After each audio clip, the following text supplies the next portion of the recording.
Blog Talk Radio. Following ingredients include a look behind the scenes.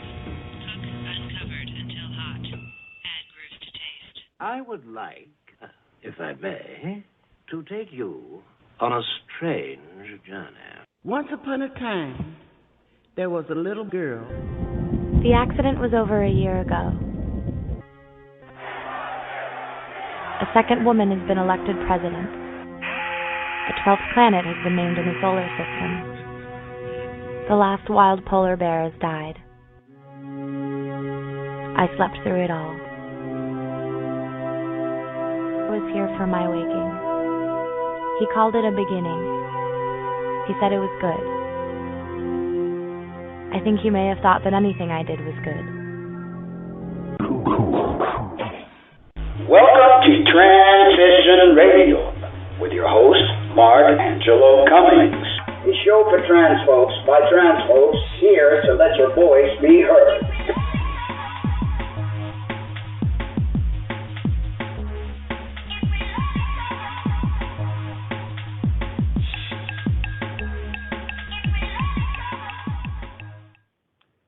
Well, good evening, good people, and welcome to Transition Radio, live from the land of enchantment, Silver City, New Mexico. My name's Angelo, and I'm your host. Before I start the show, I want to take a moment to thank my sponsors, thebreastformstore.com. They have everything you could imagine to enhance your feminizing needs, and the amazing Dr. Barton Marderosian, a facial feminization specialist who is based out of Jupiter, Florida. Please, I advise you to visit my website at www.transitionradio.net and check out their banners. Go in there, roam around their website, give them your business, and of course, tell them that Transition Radio sent you. And please don't forget the infamous, famous, wonderful writer, author, Katie Leon. She has many books, and she advertises on the website. And I very much recommend you picking up one of her books, either at Amazon or whatever the areas that she has her books. Just go into that little link. Every week we have a different book that we promote on her site. And please don't forget to also support Transition Radio by clicking the donate button. No small amount is too small. In fact, when you donate now, whatever the amount you donate, there will be a gift provided for you. So just go on that button and look through the different gifting availabilities that I have provided for you. Also, this month, we have a new GoFundMe account on the landing page, and his name is Mikhail's FTM Transition. Every month, there'll be a new, whether an FTM or an MTF, depending who writes to me and wants to be on the front page. I highly recommend that you support them. We all need help at one point or another, and it's a good thing to pay things forward. Well, anyway, today in the Trans News, and before I go on with the Trans News, you're more than welcome to call at 646-716-6895. Again, that's 646-716-6895. Ask me questions, do any comments, engage, interact. I love the interaction, and this is your platform to let your voice be heard. And if you're shy, we have the chat. If you scroll down on the link for Blog Talk, there's a section there where you could actually chat, and you could ask the question or give me your comments there. Anyway, in the trans news this week, we have more and more trans females are making headline news. Either they're being murdered, they committed suicide, or just gone missing. In Homewood, Alabama, police are searching for a missing person from Georgia who was last seen at a Homewood hotel. Cedric Framel Michel, a 31-year-old transgender person, was last seen September 27 at the Econo Lodge in Homewood. The hotel is located at 195 Oxmoor Road. Michelle is 6 feet tall and about 160 pounds, and she is from Latonia, Georgia. Anyone with information about Michelle's whereabouts can call the Homewood Police Department at 205-332-6234. Again, that's 205-332-6234. Or Crime Stoppers at 205-254-7777. Also in the trans news, police in Anaheim have arrested a 38-year-old man on suspicion of killing a transgender activist whose death triggered protests and raised concerns that she'd been targeted because of her gender identity. Randy Lee Parkinson was booked Tuesday on suspicion of murder in the death of Zoraida Reyes, whose body was found June 12th in the parking lot of a Dairy Queen in the 200 block of North State College Boulevard. Her death concerned LGBT advocates because the transgender community has a heightened risk of violence and harassment. However, Anaheim police said that the investigation hadn't uncovered evidence that Reyes was specifically targeted and that the homicide wasn't being investigated as a hate crime. There is nothing to suggest that Zoraida was specifically targeted, said Lieutenant Bob Dunn, a spokesman for the Anaheim Police Department. The motive is still unclear. But a friend, George Gutierrez, an LGBT and immigrants' rights organizer, said he's unconvinced. For many, the lives of transgender people don't matter, and they're viewed as disposable, Gutierrez said. We know that her identity as a trans woman was a huge factor, whether the police wants to acknowledge it or not. And one more in the trans news, we have an 81-year-old woman who becomes the oldest person to have gender reassignment surgery. That's right. Ruth Rose, a former RAF navigator who has 3 children with her ex-wife, began transitioning to female 4 years ago, around age 77. As well as undergoing hormone treatment, in July, she went under the knife and became the eldest person in the UK to have gender surgery. Ms. Rose told the Sunday People, "I thought my life as a woman would never be fully fulfilled. At my age, I feel so much happier now. Not a day had gone by since I was 9 when I didn't think I was in the wrong body. I've always felt I was a woman." This is very interesting. 81 years old. And you're looking at a lot of complications. And, I mean, I think it's great, don't get me wrong, fulfilling your dreams, no matter what age you are at. But does it really define us by what we have in between our legs? And is it really worth the danger that we are putting ourselves under, especially at that age? I mean, as an occupational therapist, I've treated a lot of people for hip replacement, knee replacement, all sorts of surgeries.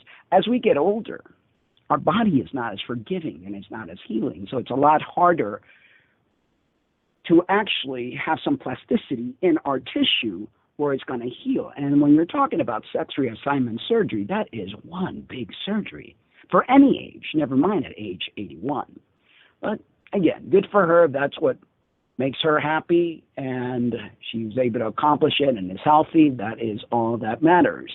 I personally, even at my age 50, I would not undergo such a procedure because it is a lot harder. When I underwent my procedures, I was, 38 years old. And, I even had second thought. After 25 and 30, things just don't heal as great as they used to. And so I cannot imagine an 81. Anyway, congratulations for your victory and breaking the record, being the oldest individual who has undergone sex reassignment surgery. Today's discussion is going to be based around learning how to deal with our differences or respecting each other's differences. Today is Columbus Day. And although I feel very different from most people about celebrating a day like today, because I truly believe that this holiday is based on lies. Europeans came, especially Columbus, and slaughtered the natives and took what was not theirs. The natives are the owners of this land. Columbus and his troops, and the Europeans, took it upon themselves to take what was not theirs. So this whole concept of discovery is really bogus. Looking back, this hatred towards something that's different or wanting to control it has been plaguing our society forever. There's always been a group that's been in the forefront of belittlement, judgment, prejudice. I believe now that the transgender community is in the forefront, and we are being belittled and not understood for many reasons. We as a species need to learn that being different is not such a bad thing. That if we were all the same, this would be a very boring world to live in. Yesterday, actually, Sunday, I went to service. I'm trying to find my spiritual home, and I'm going to different services and trying to see where my heart feels it belongs. The actual pastor, who also is the pastor in the UCC church that I go to, his sermon was talking about how back in the day it was written in the Bible, in Leviticus, that if you were a stranger to the land or the country that you were in, there was law that you would be treated correctly and given hospitality. With all these immigration laws, and we're seeing these young children that are born in this country, so they're legally United States citizens, but their parents are not, and their parents are being deported back to Mexico. What are these kids to do? And also, is this hospitable for us? First of all, to come along and say that, oh, they're immigrants, they're aliens, when in reality, this part of the United States, especially here in New Mexico, really belonged to them, and we kind of took it away from them. So now we're calling them aliens, and we're wanting to ship them back to their country. There's a lot of politics behind this whole dilemma. And, you know, I'm not going to argue with anybody what's wrong or right. I just know that in my heart, there are no borders. Mother Earth is a big planet, and politics, governments, businesses have created this whole dilemma of borders, making people show papers if they want to travel from one place to the other. When we've always traveled, we've always gone from point A to point B without having to have some border patrol there asking us for our papers. This is all BS. We should not have to do that. And people say, well, there has to be laws and there has to be control. Control for whom? And laws made from what? You know, we really need to step back and look at what is actually going on behind the curtains. This is about money, folks. This is not about anything else but profit, money, and control.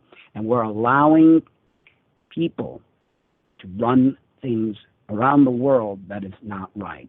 Take a look at religion, which is being so hypocritical. I mean, you've got stuff in the Bible clearly that says certain things like I just mentioned about being hospitable, yet all they pinpoint in the Bible is thou shalt not sleep with mankind as thou shalt sleep with womankind or whatever. I mean, they pick things like cherry picking, and they really don't look at the actual things that really mean more. Like, how dare you treat somebody like they're less than because they don't have the same color of your skin, because they were not born in so-called this country? You know, we really have to take a bigger look at what's going on in this world. And, you know, I may not have the proper words that I'm trying to say and feel, but I don't think anyone is the owner of anything. This land does not belong to us. This land belonged to the natives, and we took it away from them. And now we're trying to be the boss of this land and trying to dictate what's right and what's wrong and who could be here and who could not be here. That is just dead wrong. Let's look at what is spirituality. You know, I often tell people I'm spiritual, and they say, oh, I'm spiritual too. Well, what is the different definitions for spirituality? I know a lot of religious people believe they're spiritual. I personally don't think that religion and spirituality stand in the same room. Two different things altogether. To me, religion is dogma. You're following this book that that has all these fairy tales and rules and regulations that have been written centuries ago, rewritten, changed, added, you name it. Spirituality, for me, and this is for me because spirituality is something different for everyone, is when you become connected with everything that is not only on this planet, but outside of the planet, the entire universe. When you respect every living creature on this planet and outside of this planet, when you see the light and love in everything that surrounds you, when you lead your life by example, when you think about others before you take an action, when you realize, okay, if I do certain things, is this going to harm somebody? You know, spirituality doesn't have a set of rule books like the Bible does or the commandments. You know, there's just something inside of us, inside our hearts, that dictate what is right or wrong. How dare any book, any lawmaker tell me what is right or wrong? I, inside of me, know this. And I think the whole concept of fear, demanding, making humanity seem like we're barbaric and so bad that we need police officers, we need laws to keep civilization going. I think that if we were taught from the time we're little certain morals and certain things, and many of you say, well, we teach this to our youngs. No, we really don't, because we teach competition, we teach greed, we teach materialistic, we teach all sorts of things that create that negative side of us. But deep down inside, if you look at a child is innocent. A child is all love and light. We pollute that child's mind and then becomes a polluted adult that thinks that needs to steal to have what it wants. And instead of learning that we have what we need and we don't need more than what we need. So spirituality is a gentle force that lies within every single one of us. The thing is, we forget about that because we are programmed through dogma and forget our true nature. I wonder how many of you have heard the word empath or empathic, and what does that mean? I know I'm an empath, and there's many of you out there who are an empath and probably don't know that you're an empath. I'm going to give you a short little scenario what an empath is or what it means. When you actually feel the feelings, the thoughts, the pain, the laughter of others, you literally feel this as if it were your own. Now, this could be a good thing or it could be a bad thing, because if you don't know how to differentiate your feelings from somebody else's feelings, that could be problematic, because sometimes the feelings aren't yours. Like, for instance, you're around somebody who's very angry, and it doesn't have to be somebody right next to you. It could be a few houses down or not even in the same state, and you're actually picking up all these vibrations, all these frequency, and it gets into you, and you start literally feeling this negativity within you. One needs to learn as an empath to be able to take these feelings and redirect them or change them into a good vibration, because it could actually destroy you. And a lot of artists, a lot of creators are very empathic, and a lot of what their creation come forth comes from feelings that they're sensing throughout, and they could take that feeling and create artwork or create a song, play the piano, the guitar, create the music, and all sorts of different things. If you don't know how to redirect somebody else's emotion in a good way, it could destroy you. And that's why we get alcoholism, or we have an eating disorder, depression, anxiety, all sorts of different ailments that the medical community loves to label and then give you some sort of pill to ease, or because it never goes away, but it just eases this condition slightly. So I truly believe that if we start redirecting these emotions, these frequencies, in a positive way, they will not destroy us, and we will not be plagued by all sorts of disorders and diseases. I want to talk about visualization techniques and how they can help improve life and well-being. Most of us really don't realize the power of the mind. The mind is one of the most powerful tools that we have, along with our heart. And when you get your mind and heart aligned, the greatest things take place. How do you visualize? Well, it starts almost as a meditative exercise where you could be sitting or laying in bed and literally playing this movie in your head. You visualize, let's say you want to change your body, which is something that I often taught to many of my clients or patients, how they wish to see themselves. If they are in a wheelchair and because they got into a car accident or they have some sort of neurological impairment and they can't walk as well as they used to, I teach them to visualize themselves walking again. Walking as they've done all their lives. Literally, not just thinking about it, but creating the scenario in your mind. Just like in a dream state where it feels real, when you learn to visualize correctly, it feels real. You're literally living this moment in your heart and mind, and you will be surprised the amazing changes that you can create with visualization. There's different techniques to these visualizations. You could connect it to breathing, and as you connect it to breathing, you're also creating this scenario in your mind. Let's say you're 200 pounds and you're on a diet and you're exercising. Now, every day you create these images in your mind on how you want to look.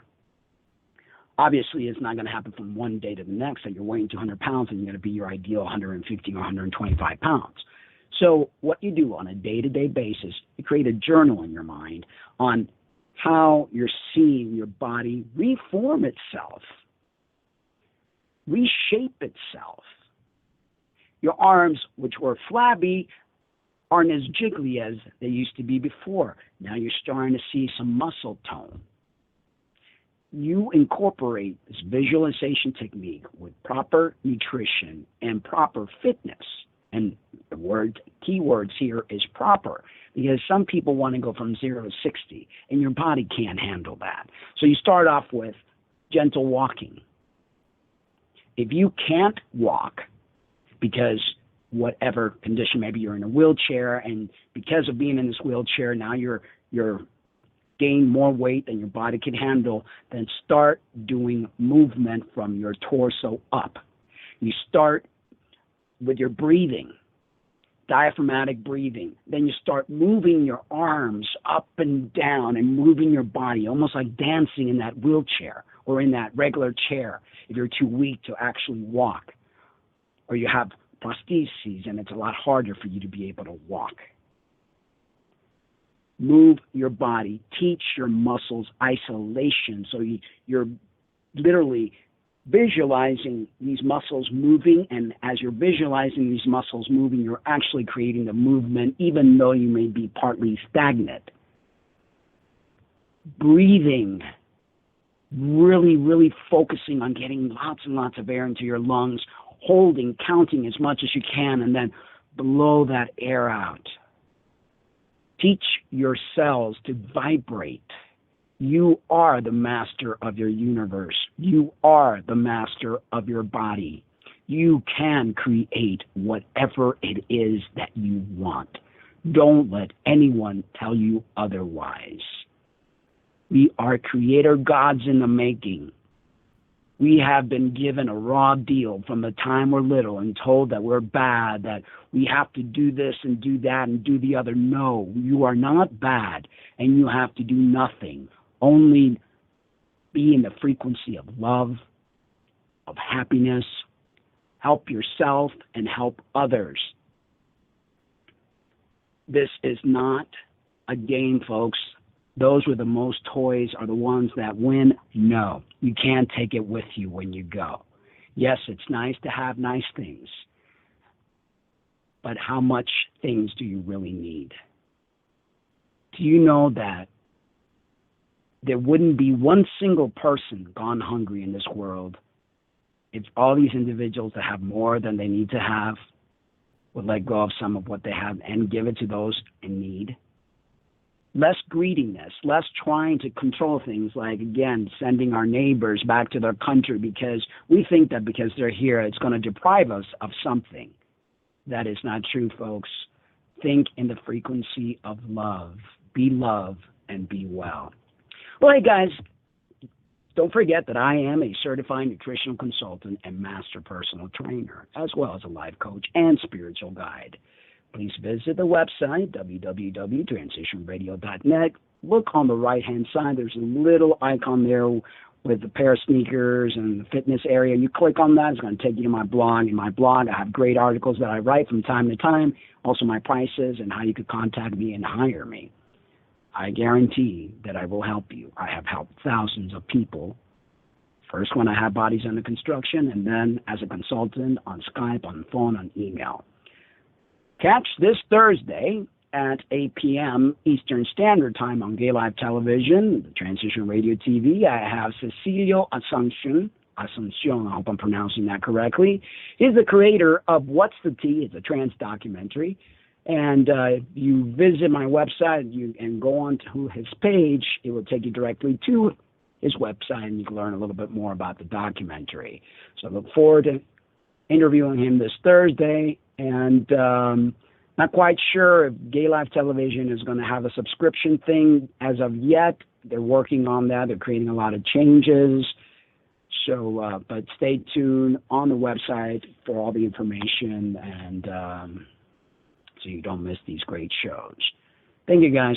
Once again, thank you to my sponsors, my advertisers, my supporters, you guys that listen to me week after week. I want to tell you how much I love you. But remember to please always love yourselves too.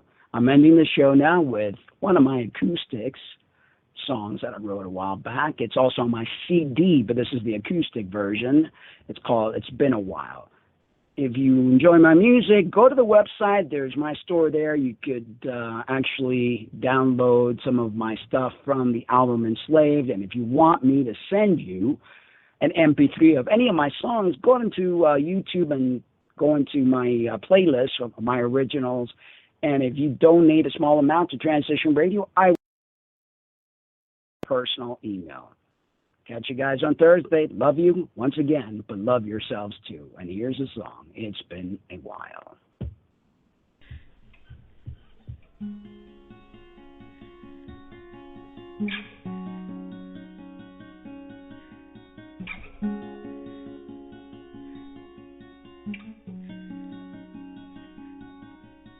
It's been a while since we've spoken. It's been a while since we've seen the birds flying in the meadow, the children playing in the streets. You haven't called or written a letter. It's been so long since I've seen your smile. Only yesterday I held you in my arms. We were quite the pair, inseparable I thought, holding hand in hand while walking in the park. Where did we go wrong?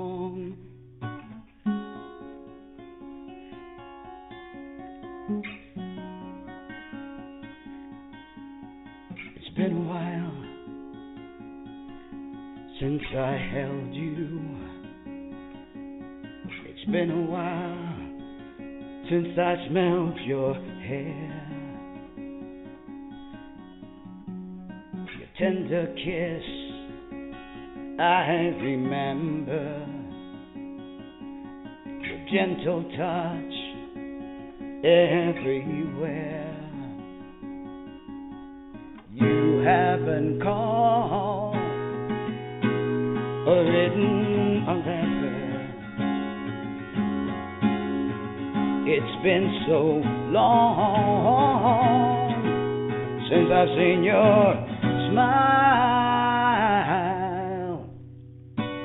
Only yesterday I held you in my arms. We were quite the pair, inseparable I thought, holding hand in hand while walking in the park. Where did we go wrong? How did we go wrong? Only yesterday I held you in my arms. We were quite the pair, inseparable I thought, holding hand in hand while walking in the park.